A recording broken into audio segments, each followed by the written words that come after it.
2013's been a pretty fantastic year for the foundation, really. It is the Always With a Smile. Always With a Smile Foundation, yeah. Basically, it acts like a feeder charity, raising money and giving away to other good causes. Quite honoured this year. I was in the Guinness Book of World Records for my gravy wrestling exploits, which was quite nice. Gravy wrestling. That sounds absolutely disgusting. It is pretty unique. Not very nice. We go through about 20,000 litres of gravy every tournament that we hold, but it is a fantastically fun event, which we raise about £4,000 or £5,000 for East Lancashire Hospice. Brilliant. So it's really been fantastic. And also I was named in the independent newspaper's Happy List in 2013, which is basically an alternative to the Rich List. So they publish 100 people who have given back to the United Kingdom, sort of make the world a better place, and they honoured me with that as well. So it was two fantastic things that happened last year and made me really proud of what the foundation stands for. How lovely. Why did you set it up in the first place? It wasn't by any deliberate act by any means. I had seen an advertisement for the World Bog Snorkeling Championships in a newspaper. Now, what is bog snorkeling exactly? Bog snorkeling takes place in a small village in Wales, and basically it's two 100-yard trenches dug in a peat bog, and you don a snorkel and flippers, and you paddle up and down, and that is basically it. And it's become one of probably the most well-known outrageous events that goes on in the UK. It has a big following, and they hold a number of now other different events in the same village. And I went along one year just as a bit of fun with a couple of friends. Had a great day out. I dressed up as a Maori warrior and did this sort of bog snorkeling haka in the mud. And all the locals, they were really thankful that we'd come all the way to Wales. We'd raised a few quid in the process. And that really just sort of got me thinking, well, I wonder what other events I can do just to raise a bit of money at the same time. And so the next month I went away to London and I took part in the Great Gorilla Run, where we raised money for the Dian Fossey Fund. And so this idea started to sort of sink into my head that maybe I could do sort of 5-6 events a year, just raising a little bit of money each time to help out good causes.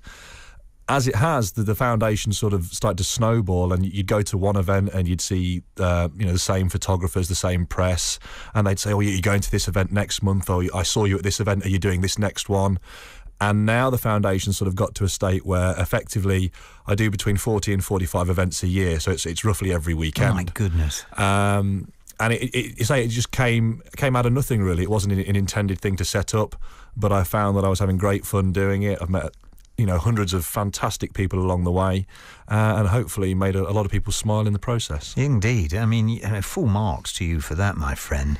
But I mean, how do you select your charities and your good causes? Because there are so many, aren't there? I mean, this is the thing, and a lot of the events have their own charities that they're raising money for, and that's how it basically works. So I won't hijack an event basically to raise money for my own cause. What I'll do is because I can't go cap in hand to people all the time and say, can I have some more money, can I have some more money? So now my role has sort of changed in that I'm now working with events to help them raise more money within that particular event. So if you take the gravy wrestling, I work very closely with the organisers in terms of their press, in terms of trying to publicise the event, the things I do at the event. I work with TV channels, TV programmes. This year I work with an Australian TV programme. And what that does is that brings more paying public through their doors, so that we now have, around 1,500 people coming and watching, all paying. And that is bringing in more revenue for the charities. Same with the Birdman competitions, the egg throw-in, the custard pie championships, Tough Guy. It's more now sort of a collaboration that we work together, rather than me going to individuals and saying, "Oh, by the way, can I have a few more pounds again?" Because that, times are very hard, and you've got to think of other ways to earn outside the box. But this must take an enormous amount of your time. I mean, quite apart from the weekends when you're actually involved doing it. I mean, you must have some sort of means of putting bread on the table to be able to sustain this. Yeah, I mean, my day job is that I'm a model. That's the main breadwinner, right. And I use some of that money to obviously finance the foundation. I don't take money from people that donate to the foundation and use it for any kind of promotional purposes. So every penny that I get is going back out to a charity. So it does cost me, around £3,000 to £4,000 a year out of my own pocket to keep doing what I'm doing. But to me, this is such a fun thing. It's a part of who I am now, and I get a lot from it. And so, yes, I make one or two sacrifices to do it, but at the end of the day, the fulfillment that I get and the enjoyment I get in seeing on other people's faces, it's well worth every penny. This New Year, I had a quiet New Year's Eve in, because New Year's Day I was in Derbyshire for the Medwilton boat race and bridge jump. Fantastic event. You paddle down a river in a boat, get out of the boat, run up to a bridge, jump off it into the freezing cold water, and then sprint to the pub. Of course you do. Of course you do. As you do, yeah. On New Year's Day. And, the crowd, there was 500 people that had come out in appalling rain, come and watched, and I put on a bit of a show and everyone's having a laugh and a joke. And, afterwards people are coming up and saying, you've really made us laugh today. Thanks for coming. Brilliant stuff. You've really made a lot of people smile. And that is, it's more than money can buy, really. Talk to me about your model work, because, give us your vital statistics, if you will, Joel. I'm just over 6 foot tall, around 15 stone. I probably got a traditional look, I would say. What do you mean by a traditional look? I would say more of a 1940s, 50s kind of male, rather than the pretty boy, baby-faced type look that was popular, say, in the early 2000s. Yeah. The modelling actually came from the foundation work. One of the events that I take part in is a naked run in Wales. For a moment, I thought you said a naked run. Yeah, it's one of the more unique events that I do, and it's not a pretty sight. I can imagine that. And a local photographer actually saw some censored pictures of the naked run, and she asked to photograph me, and that's basically how I got into modelling. So it all sort of came from the one thing, but. Yeah, it's been going well. And you train, you work out, you've got muscles on your muscles, I can see. You too, like my previous guest, wearing a T-shirt, even though it's a bit parky outside. But you don't let little things like that worry you, Joel Hicks. Not at all. When you, on Boxing Day, I was swimming in a lake, so these kind of temperatures is nothing to be scared of. Yeah. But the modelling's been great. I'm sponsored by a nutritional company as well, so obviously my training is important to me. Yeah. I've had a lot of success in 2013 as the Harpic fireman on TV, and a few other bits and bobs, and there's quite a few bits in the pipeline as well. So, the foundation and my sort of commercial life as well sort of integrate quite well. So hopefully big things for 2014. Now, your body is not unlike my own. This is true. As you can see, I'm a fine figure of a man, and I'm forever being asked by modelling agencies to consider, signing up to them. I'm surprised you've not took the model. Well, you see, you and I have something in common, and it's not easy being a sex symbol, is it, Joel? I honestly wouldn't know, really. I don't.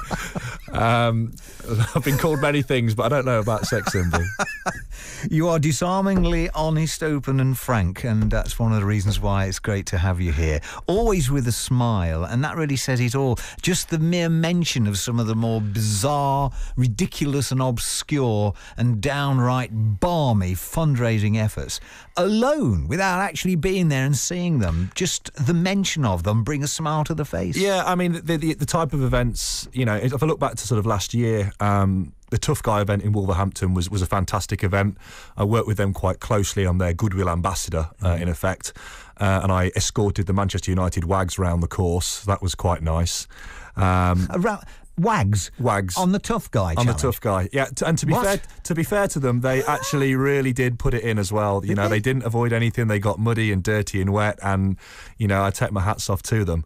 Is this the one where you run through nettles? Through nettles and barbed mud wire and fire? And yeah, it's pretty atrocious, and they did a really good job. World Pillar Fight Day on the first Saturday in April was fantastic last year.